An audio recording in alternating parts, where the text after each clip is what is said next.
بسم اللہ الرحمن الرحیم۔ السلام علیکم۔ ہم پڑھ رہے ہیں باب صوم۔ آج ہمارا ٹاپک ہے ریاست مدینہ کا قیام، ٹھیک ہے۔ اس میں ہم نے ریڈنگ کر کے پڑھا ہے کہ داخلی و خارجی امور مہاجرین کی آبادکاری کیسے ہوئی، ٹھیک ہے۔ اور اس کے بعد میثاق مدینہ ہم نے پڑھا۔ میثاق کا مطلب ہوتا ہے عہد، وعدہ، کوئی معاہدہ، اور تحویل قبلہ کے بارے میں۔ تحویل قبلہ کا مطلب ہوتا ہے، تحویل کا مطلب ہے پھیرنا، یعنی کہ چینج کرنا، بدلنا، ایک جگہ سے دوسری طرف منہ کو پھیرنا یا ایک جگہ سے دوسری جگہ تبدیل کرنا، تو تحویل قبلہ ہے۔ پہلے ہمارا قبلہ جو تھا وہ بیت المقدس تھا، اس کی طرف منہ کر کے سارے لوگ جو ہیں مسلمان عبادت کرتے تھے۔ اس کے بعد جب اللہ تعالیٰ نے چینج کیا، ہمارا قبلہ بدلا تو خانہ کعبہ کی طرف، ٹھیک ہے، تو اسے ہم تحویل قبلہ کہتے ہیں۔ تو آج ہم مشق کریں گے۔ مشق میں سب سے پہلا سوال ہے، درست جواب کا انتخاب کریں۔ انتہائی مالدار صحابہ کرام رضی اللہ میں شمار ہوتے ہیں حضرت عبد الرحمن بن عوف رضی اللہ، ٹھیک ہے، یہ بہت زیادہ مالدار صحابی تھے۔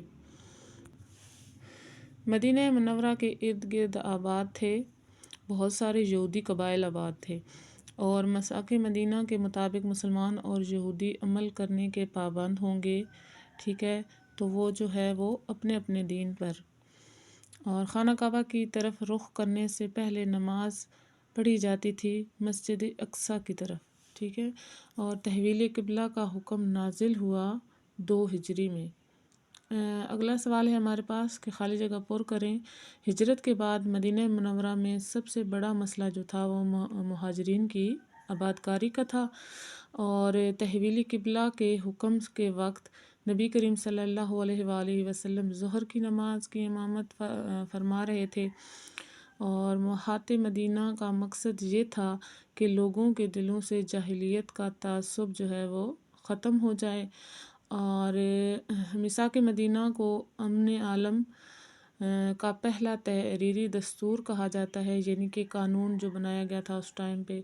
اور تحویل قبلہ سے پہلے مسلمان بیت المقدس کی طرف رخ کر کے نماز ادا کرتے تھے۔ مختصر جواب دیں۔ سوال نمبر 3، قرآن مجید میں کس وجہ سے انصار کی تعریف کی گئی ہے؟ تو آپ اس کا آنسر لکھیں گے کہ قرآن مجید میں انصار کی تعریف سخاوت اور ایثار کی وجہ سے کی گئی ہے، سخاوت اور ایثار کی وجہ سے کی گئی ہے۔ دوسرا سوال ہے ہمارے پاس کہ میثاق مدینہ میں اخراجات کی ذمہ داری کس پر ڈالی گئی؟ تو یہ شرائط میں ہے، میثاق مدینہ کی شرائط میں، کہ یہود اپنے اخراجات کے ذمہ دار ہوں گے، یعنی کہ یہود اپنے اخراجات کے ذمہ دار خود ہوں گے اور مسلمان اپنے اخراجات کے ذمہ دار خود ہوں گے، البتہ اگر جنگ کی صورت میں دونوں فریق مل کر اخراجات برداشت کریں گے، ٹھیک ہے، یعنی کہ یہودی جو ہے وہ اپنے اخراجات خود کریں گے، مسلمان خود کریں گے، لیکن اگر جنگ ہوتی ہے، اخراجات بڑھ جاتے ہیں، تو پھر دونوں فریق جو ہے وہ مل کر کریں گے۔ میثاق مدینہ کی روشنی میں بیرونی حملے کی صورت میں کیا طے پایا؟ تو اس کا آنسر ہوگا کہ اگر کوئی بیرونی دشمن مسلمان یا یہود میں سے کسی ایک پر حملہ کرے گا تو دونوں مل کر اس کا مقابلہ کریں گے۔ ظہر کی نماز کی کس رکعت میں تحویل قبلہ کا حکم نازل ہوا ہے؟ تو اس کا آنسر ہوگا کہ تیسری رکعت میں وحی کے ذریعے سے تحویل قبلہ کا حکم نازل ہوا۔ تحویل قبلہ سے کیا مراد ہے؟ ٹھیک ہے، تو اس کا آنسر ہم لکھیں گے، یہاں سے لکھیں گے کہ مسلمان پہلے بیت المقدس کی طرف رخ کر کے نماز ادا کرتے تھے، پھر حکم ہوا کہ اب خانہ کعبہ کی طرف رخ کر کے نماز ادا کریں، تو اسے تحویل قبلہ کہا جاتا ہے۔